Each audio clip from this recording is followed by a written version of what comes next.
పోలవరం ఆ రోజు మనం 70 to 75% కంప్లీట్ చేశాం.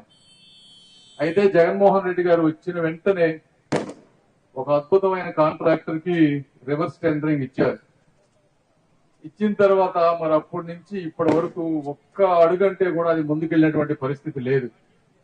మరి ఆ 5 సంవత్సరాల్లో అంత పురోగతి చెంది 75% అయ్యి మెగా కృష్ణారెడ్డి గారు అనేటువంటి మీ అభిమాన కాంట్రాక్టర్ కి ఇచ్చుకున్నారు, తప్పు లేదు, మాకు ఇబ్బంది లేదు. అయితే ఆయన పనులు చేయకుండా ఎక్కడున్నారంటే ఉత్తరప్రదేశ్ వెళ్లి కూర్చున్నారు.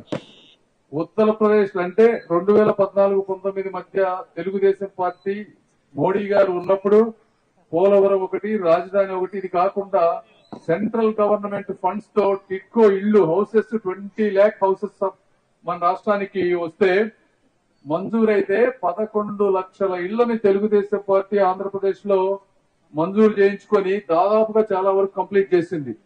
అంటే 28 రాష్ట్రాల్లో మనం మొట్టమొదటి పొజిషన్ లో ఉన్నాం. ఆ ఇళ్లను తీసుకొచ్చుకోవడంలో గానీ, మనం మ్యాచింగ్ చేయటం గానీ, ప్రజలని మ్యాచింగ్ చేయించి దాదాపు 3 నుంచి 4 లక్షల రూపాయల మంచి, అంటే 300 నుంచి 400 అడుగులు ఉండేటువంటి పెద్ద పెద్ద ఇళ్లని పేదవారికి ఆ రోజు పంచడం జరిగింది.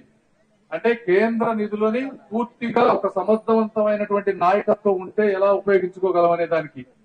మరి ఈ 4.5 సంవత్సరంలో ప్రధానమంత్రి మోడీ గారు కూడా ఒక పథకాన్ని తీసుకొచ్చారు, జల్ జీవన్ మిషన్ అని. అది 13 నుంచి 14 వేల కోట్ల రూపాయలు ఈ ప్రాంతానికి శాంక్షన్ అయింది. మన స్టేట్ గవర్నమెంట్ కనుక 8,000 కోట్లు పెట్టుకుంటే 20,000 కోట్ల రూపాయలు వచ్చాయి. దాన్ని పూర్తిగా ఒక 1,000-2,000 కోట్ల రూపాయలు వాడారు. అవి కూడా ఎక్కడ వాడారంటే కడప జిల్లాలో 100% వాడుకున్నారు. మ్యాచింగ్ చేసి ఆ ప్రాంతంలో ప్రతి ఇంటికి నీటి కూడా ఇచ్చారు. మన గుంటూరు రాష్ట్రంలో లెస్ దాన్ 30%, 300 కోట్లు ఎంతో వాడారు. అంటే మ్యాచింగ్ చేసి ఉంటే ఈ ప్రాంతంలో ఉన్న ప్రతి ఒక్కరికి 5 సంవత్సరాల్లో ఆ డబ్బుతోటి ఎంతో ఉపాధి వచ్చేది. మట్టి తవ్వటం గాని, పైపులు వేయటం గాని, ఇవన్నీ అవన్నీ పోయినాయి.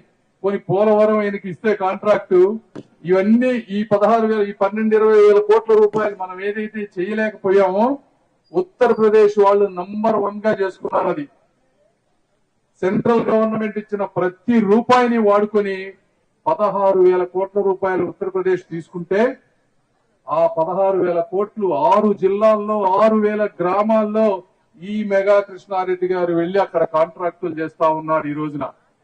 ఇది వాస్తవం. మీరు ఎవరినైనా అడగండి, ఎక్కడ ఉన్నారు ఈ మెగా కృష్ణారెడ్డి గారు రివర్స్ టెండరింగ్ తీసుకుంటే ఈ రాష్ట్రం వదిలి పారిపోయి ఉత్తరప్రదేశ్ లో పనులు చేస్తూ అక్కడ ఉపాధి కల్పిస్తా ఉన్నారు ఈ రోజున. అంటే ఎందుకు మీరు తెచ్చుకున్న కాంట్రాక్టర్ కూడా పోలవరం పనులు ఎందుకు చేయలేకపోతున్నారు? మీ మీద నమ్మకం లేదా? మీ నాయకత్వం మీద మీరు బిల్లులు ఇస్తారని లేదా? మరి ఎందుకు పారిపోయారు ఇక్కడి నుంచి? మీరందరూ అర్థం చేసుకోవాలి. అదే విధంగా ఆ ఒక్క కాంట్రాక్టరే కాదు, ఏ కాంట్రాక్టర్ కూడా ఈ రోజు రోడ్లు వేయడానికి ముందుకు రావటం లేదు. ఎందుకంటే బిల్లులు ఇవ్వడు. ఆరోగ్యశ్రీ పరిస్థితి అదే. మీరు ఆరోగ్యశ్రీ అని పేరుకు చెప్తాడు, మీరు వెళ్ళండి. ఆరోగ్యశ్రీ చుట్టుపక్కల ప్రాంతంలో ఇప్పుడు కేవలం 1-2 హాస్పిటల్స్ లో మాత్రమే తీసుకుంటున్నారు. మిగిలిన ఎక్కడా కూడా ఆరోగ్యశ్రీ తీసుకునేటువంటి పరిస్థితి లేదు. కాబట్టి ఇంత అసమర్థ పాలన, సెంట్రల్ గవర్నమెంట్ ఇచ్చిన నిధులను వాడుకోలేని అసమర్థ ముఖ్యమంత్రి ఈ 28 స్టేట్స్ ఇండియాలో ఉంటే 27వ ర్యాంకులో ఉన్నటువంటి అసమర్థ ముఖ్యమంత్రిని మళ్లీ సమీప భవిష్యత్తులో ఇక్కడ రాకుండా మీ అందరూ చేయాలని నేను కోరుకుంటా ఉన్నాను. మరి మీకు నరేంద్ర గారి గురించి తెలుసు. మీరు ఆయన ఈ ప్రాంతాన్ని కంటికి రెప్పలాగా 25 సంవత్సరాల నుంచి వారు గాని, వారి తండ్రి గారు గాని ఈ ప్రాంతంలో ఎంత డెవలప్ అయిందంటే అది వారి వల్ల. మరి నేనున్నానంటే ఒక పేద రైతు కుటుంబం నుంచి కష్టాలు కన్నీళ్లే తోడుగా కష్టపడి అంచెలంచెలుగా ఎదిగి ఈరోజు తెలుగు జాతి కీర్తిని ప్రపంచంలో నేను కూడా చాటడంలో ఒక ముఖ్య పాత్ర తీసుకున్నానని మీ అందరికీ తెలియజేసుకుంటా ఉన్నాను. నా మూలాలను మర్చిపోకూడదని, నన్ను చదివించిన వారికి ఏదో ఒకటి చెయ్యాలి అనేటువంటి ఒక తపనతో రాష్ట్రం ఇబ్బందుల్లో ఉందని ఈ రోజు నేను ఇక్కడికి వచ్చాను.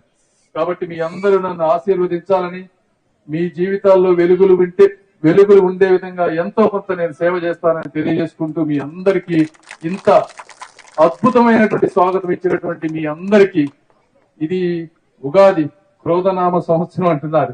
మీ క్రోధాన్ని అంటే మీ కోపాన్ని ఓట్ల ఉప్పెన రూపంలో చూపించాలని కోరుకుంటూ సెలవు తీసుకుంటాను. Thank you.